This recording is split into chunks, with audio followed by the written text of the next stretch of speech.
Welcome back to part 22 of Tutomania.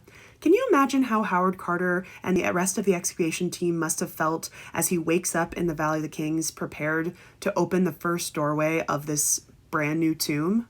I honestly can't. On November 25th, 1922, 100 years today, Howard Carter only mentions in his journal, "opened the first door." In his diary, he goes into a little bit more detail. That morning, they first recorded the seals that were found on that first doorway. Supposedly, they tried to take some photos of them, but they were, quote, not very successful. Remember, photography was in its early stages, and everything was recorded via drawing just in case.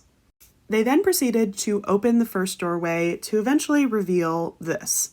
They found rough stones with plaster on the outside imprinted with the seals of Tutankhamun and the royal necropolis. Then they moved into the descending passageway, which was filled with tons of stone and rubble, possibly from when the tomb was actually first dug out in the valley. Carter then determined that this fill was added when the tomb was resealed, based on some of the interesting finds that they found within all of this rubble. In the descending passageway, within different parts of the rubble, they found broken potsherds, jar seals, and numerous fragments of small objects. They actually found water skins lying on the floor with alabaster jars, some in one piece and some broken into many. And they also found multiple colored pottery vases.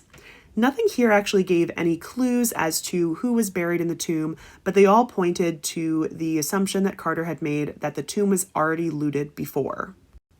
I hate to say it, at that moment, I would not have a lot of confidence that there would have been as much treasure that there was in Tutankhamun's tomb. When you're finding evidence that it had been looted previously, you kind of just go to this moment where you think it's been looted and then resealed by priests because they couldn't really do anything to fix it.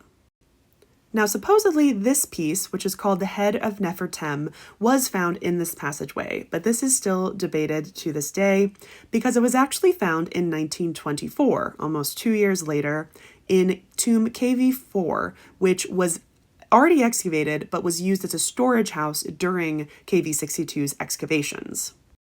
It was apparently found in a box full of bottles of red wine, but this piece had never been documented in Howard Carter's journals. Carter was not in Egypt when this piece was discovered, but he later stated that he found it in the passageway within the rubble. Most evidence points to him attempting to steal this from the excavation. I'm going to make another video on this to talk about what this represents soon. They ended the day still removing rubble from the passageway, but the next day's discoveries would change the world of Egyptology forever.